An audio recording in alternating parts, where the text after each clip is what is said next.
Сәлеметсіздер ме, 3-ші сынып білім алушылары? Мен Қонысбекова Айман Мақұлбековна, Жамбыл облысы, Байзақ ауданы, нөмірі 1-ші мектеп гимназиясының 3-ші сынып мұғалімімін. Бүгін 119-шы сабағымыздың тақырыбы разрядтан 2 рет аттап өту арқылы жазбаша көбейту және бөлу алгоритмі.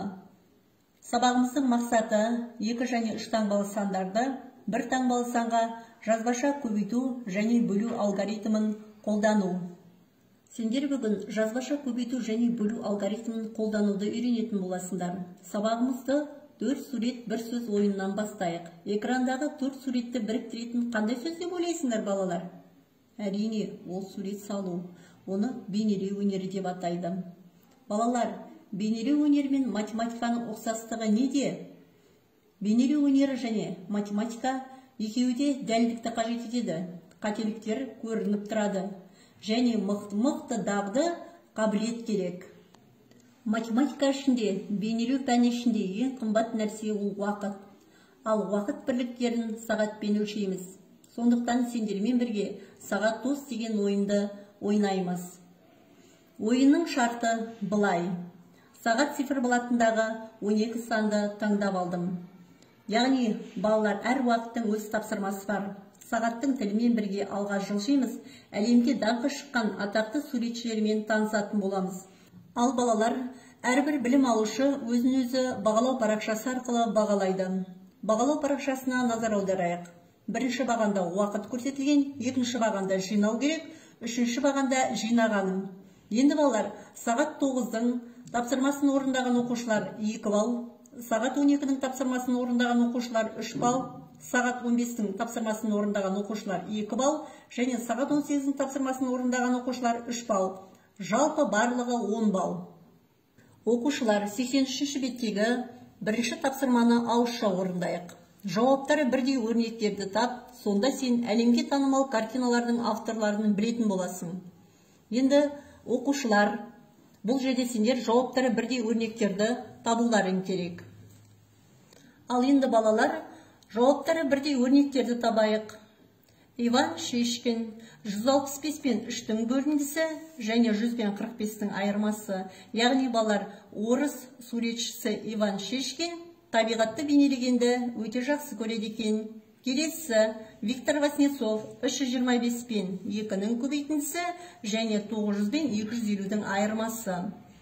Бұл суретші ертегілер әлемін бейнелегенді жақсы көреді екен. Келесі Нидерланд суретшісі Ван Гог, 800 пен 345-тің айырмасы және 991 мен 5-тің көбейтіндісі.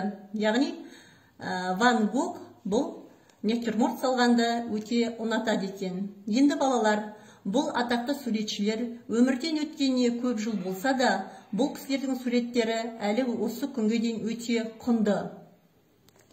Балалар, оқулықтарындағы 83-ші беттегі тапсырма 2-ні орындаймыз. Яғни таңертеңгі сағат 9-дың тапсырмасын орындаймыз.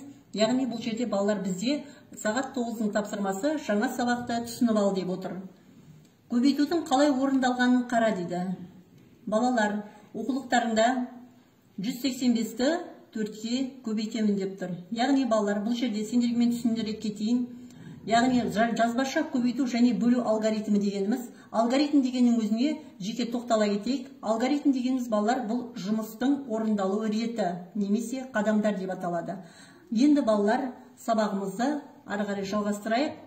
Бұл жерде 185-ті 4-ке көбейтуім керек. Жазамын. Бірінші көбейткіш 185, екінші көбейткіш 4. Алдымен бірліктерді көбейтемін. 4-ті көбейтемін 5-ке. 20. Бұл 2 ондық және 0 бірлік. 0-ді бірліктердің астына жазамын, ал 2 ондықты ойымда сақтаймын. Ондықтарды көбейтемін. 4-ті көбейтемін 8-ге 32. Тағы ойдағы 2 ондықты қосамын, сонда 34 ондық шығады. Бұл 300-дік және 4 ондық. Ондықтардың астына 4-ті жазамын. 300-дікті ойымда сақтап, 100-діктерге қосамын. 100-діктерді көбейтемін, 4-ті көбейтемін 1-ге 4, тағы да ойдағы 300-дікті қосамын. Сонда 700-дік шығады. 7-ні 100-діктердің астына жазамын. Жауабын оқимын, 740. Балалар, көбейтуге кері амал қандай амал? Әрине ол бөлу амалы. бөлудің қалай орындалғанына назар аударайық. Бұл жерде 740-ты 4-ке бөлуім керек. Яғни бөлінгіш 740, бөлгіш 4. Бірінші толық емес бөлінгіш 700-дік. Бөліндіде 3 цифр. Жүздік, ондық, бірлік. Жүздіктерді бөлемін. 7-ні бөлемін 4-ке, 1. Қалдық 300-дік. Бір санын бөліндіге, ал қалдықты жүздіктердің астына жазамын. Ондықты қалдықтың қасына жазамын. 300-дік және 4 ондық. Бұл 34 ондық. Ондықтарды бөлемін. 34-ті бөлемін 4-ке 8, қалдық 2 ондық. 8 санын бөліндіге, ал қалдықты ондықтардың астына жазамын. 0 бірлікті қасына жазамын. 2 ондық және 0 бірлік. Бұл 20 бірлік. Бірліктерді бөлемін. 20-ны бөлемін 4-ке 5. Бөліндіге 5 санын жазамын. Жауабын оқимын. 185. Балалар, көбейтуді жақсы түсіндім десеңдер 1 балл, бөлуді жақсы түсіндім десеңдер 1 балл, жалпы 2 балл. Белгілеп қойсаңдар болады. Енді балалар, сағат 12-ның тапсырмасын орындайық. Бұл жерде бізге сәйкестендір деп тұр. Балалар, оқулықтарында 84-ші бетте тапсырма 3-ті қарасаңдар, яғни балалар, бұл жерде 275 пен 3-тің көбейтіндісін, 395 пен 5-тің бөліндісін және 123 пен 4-тің көбейтіндісін сәйкестендіруіміз керек. Балалар, есептің жауабын дұрыс таптым десеңдер, 3 балл бағалау парақшасына 3 балл деп белгілеп қойсаңдар болады. Енді балалар, сағат 3-тің тапсырмасын орындайық. Оқулықтарында тапсырма 4-ке назар аударайық. Музейдің 5 салының әрқайсысында 29 картинадан, ал 3 салының әрқайсысында 37 картинадан қойылған. Осы салдарда барлығы қанша картина бар?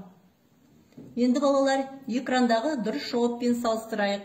Шешуін дұрыс таптым десеңдер 1 балл, жауабын дұрыс таптым десеңдер 1 балл, жалпы 2 балл. Бағалау парақшаларына 2 балл деп белгілеп қойсаңдар болады.